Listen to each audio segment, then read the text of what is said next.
Oke, bismillah, alhamdulillah, wassalatu wassalamu ala rasulillah.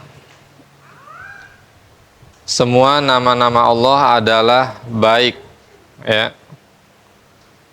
Allah memiliki nama-nama yang mulia dan indah yang dikenal sebagai Asmaul Husna. Nah, nama-nama Allah Subhanahu wa taala itu menggambarkan sifat-sifat Allah Subhanahu wa taala yang sempurna.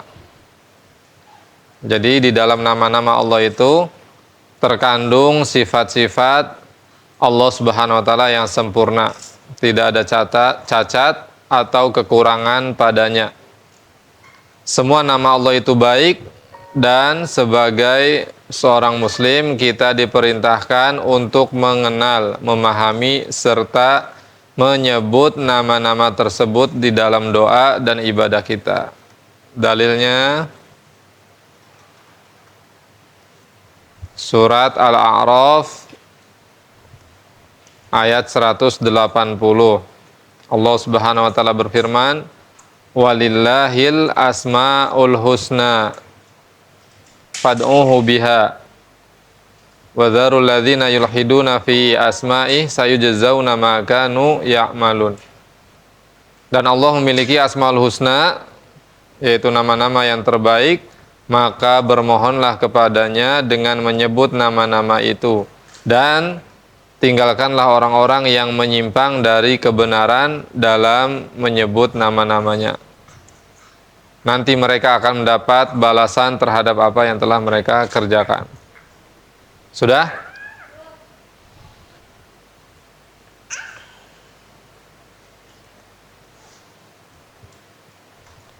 Kalau ayat cukup tulis Quran surat ayat berapa, ya.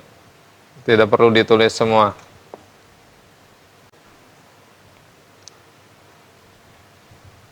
Al-A'raf ayat 180, tafsirannya di sini menurut Imam Ibnu Katsir rahimahullah taala dalam tafsirannya menjelaskan Allah memiliki nama-nama yang terbaik yang mengandung makna kesempurnaan, kemuliaan dan sifat-sifat yang tinggi.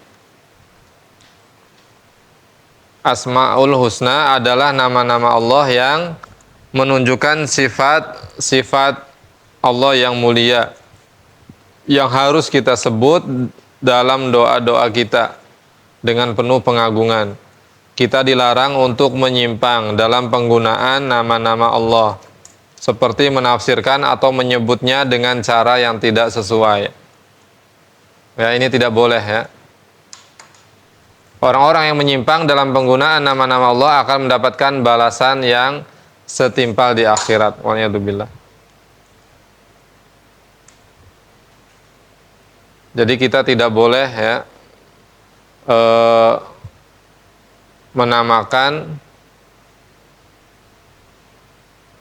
maksudnya memaknai atau mengartikan nama-nama Allah Subhanahu wa taala itu sesuai dengan kehendak kita. Ini tidak boleh. Kita harus mengikut penjelasan Nabi sallallahu alaihi wasallam, para sahabat dan para tabi'in, tabi'ut tabi'in di dalam masalah Asmaul Husna.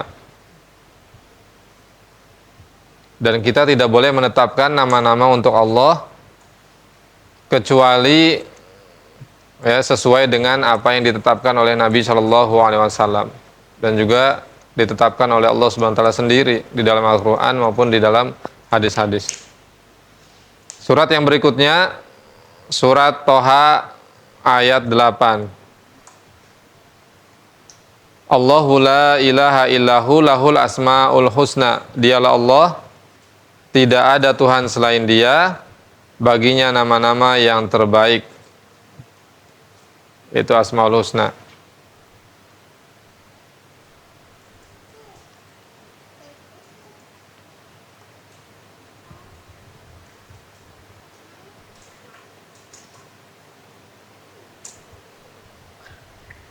Tafsirnya, ya, catat poin pentingnya. Ayat ini menegaskan keesaan Allah yang memiliki Asmaul Husna, bahwa tidak ada Tuhan selain Dia yang berhak disembah dan dimintai pertolongan. Nama-nama Allah yang indah ini mencerminkan segala sifat keagungannya. Dan ayat ini memotivasi kita untuk memahami dan menggunakan nama-nama tersebut dalam mengingat dan berdoa kepadanya. Sudah? Ada satu surat lagi terakhir dalilnya.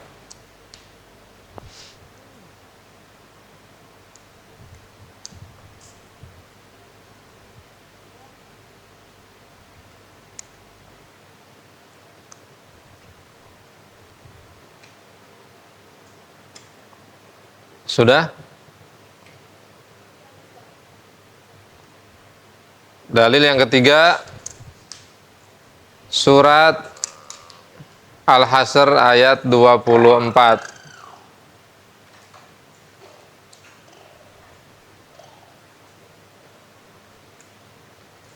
Wallahul khaliqul bari'ul musawwir lahul asmaul husna yusabbihu lahu ma fis samawati wal ard wa huwal azizul hakim.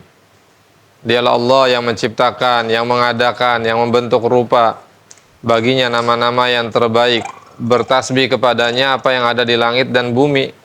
Dan dialah yang maha perkasa, maha bijaksana.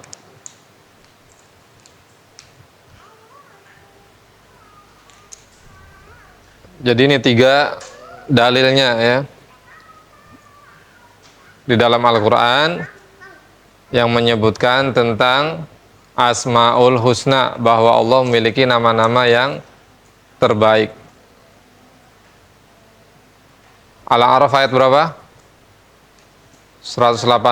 Toha 8. Al-Hasr 24. Harus dihafal ayat-ayatnya.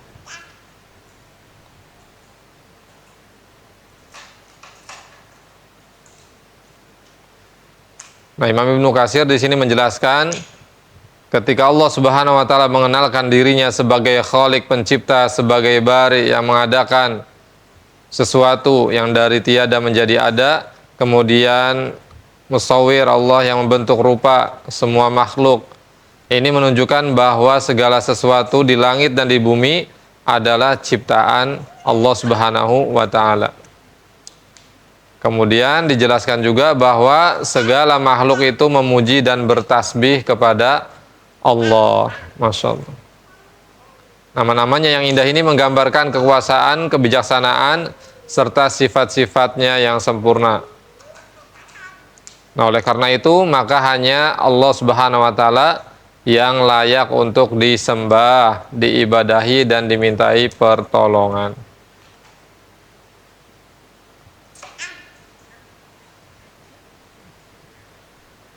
Sudah?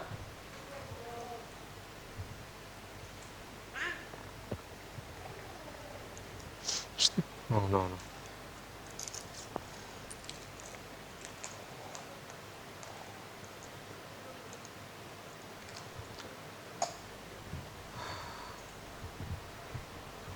Lanjut.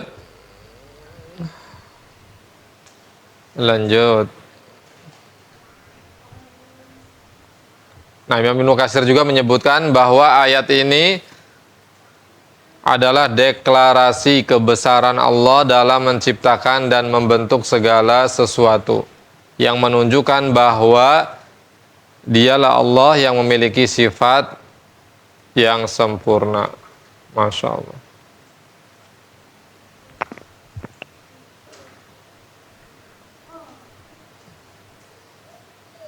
Nah, kemudian dalil dari hadis. Sudah hafal insya Allah semua ya. Innalillah tis'atan wa tis'ina isman mi'atan ila wahidan man ahsaha dakhalal jannah. Allah itu memiliki 99 nama, 100 kurang 1, 99. Siapa yang menghafalnya pasti dia masuk surga. Sudah hafal hadisnya?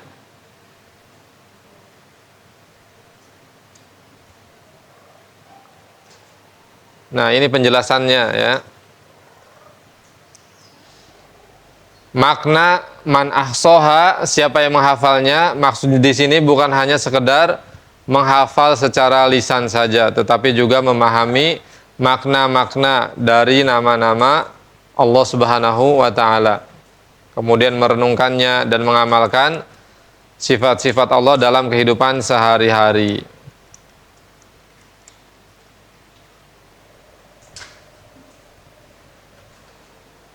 Ya, jadi kita itu mempelajari Asmaul Husna bukan sekedar untuk hafal atau sekedar kenal saja, tetapi tujuan yang paling utamanya adalah bagaimana kita bisa mengimplementasikannya, mengaplikasikannya dalam kehidupan sehari-hari kita, baik kaitannya dengan ibadah maupun dengan akhlak.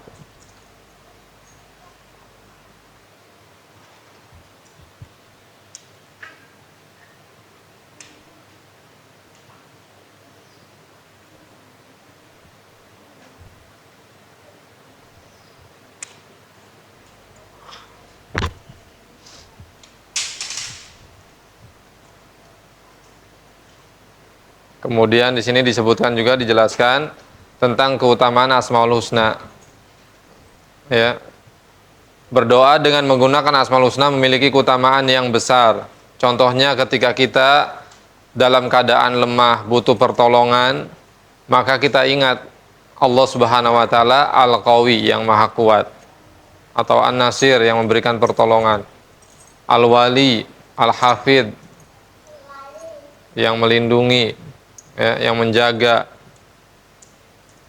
Kemudian ketika kita terjerumus pada perbuatan dosa, kita ingat Allah Al-Ghafur, kita ingat Allah Al-Ghafar, kita ingat Allah Al-Ghafir, kita ingat Allah Ar-Rahim, kita ingat Allah Al-Wadud, dan seterusnya. Ya. Jadi setiap keadaan, kondisi kita itu sebetulnya selalu terkait dengan Asmaul Husna.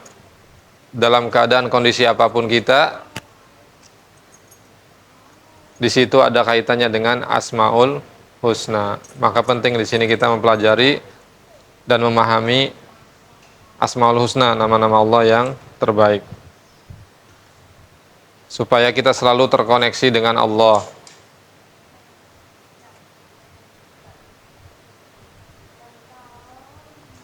Nah, di sini dijelaskan, ya, langsung poin ke sini.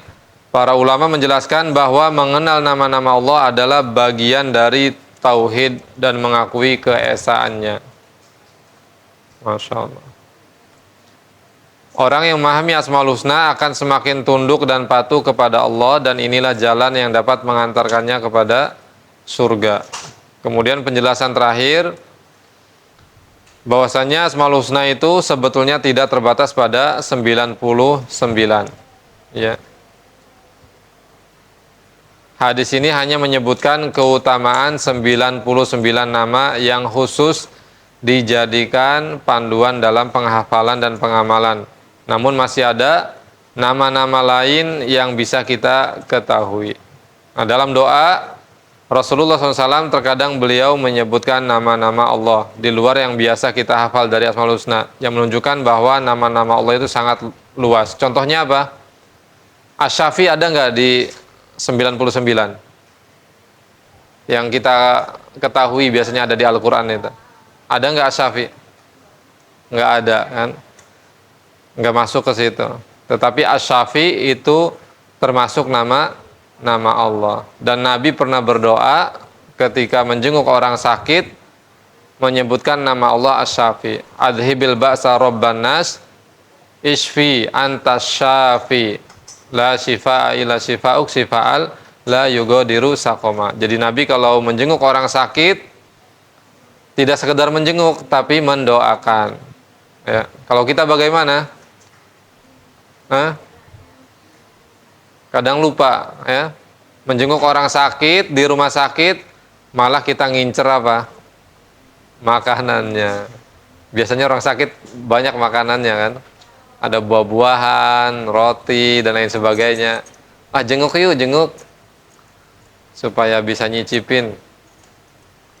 Bukan, ya, tujuan utamanya menjenguk orang sakit itu supaya kita bisa mendoakannya. Tujuan yang lainnya adalah menghibur dia supaya senang, bahagia karena ada yang perhatian, ya. Tapi kita juga harus lihat kondisi kalau menjenguk orang, ya. Karena tidak setiap orang yang sakit itu senang kalau dijenguk. Ada orang itu kalau lagi sakit, dia justru pengennya menyepi, menyendiri. Oke, sudah? Ada yang belum nyatet? Mau diulangi? Dengan mengenal nama Allah, kita diajak untuk selalu merasa dekat dengannya dan bergantung hanya kepadanya. Sebutlah nama-nama Allah yang indah dalam doa-doa kita, karena di dalamnya terdapat keberkahan, rahmat, dan petunjuk hidup. Masya Allah. Ya. Nah, kita sangat beruntung sekali ketika kita diberi kesempatan oleh Allah Subhanahu wa taala, diberi nikmat mempelajari Asmaul Husna. Ya. Supaya kita semakin kenal, semakin dekat dengan Allah Subhanahu wa taala. Oke, baca ayatnya dan artinya. Man yurid, siapa yang ingin baca qabla an usyir, sebelum saya tunjuk? Hah?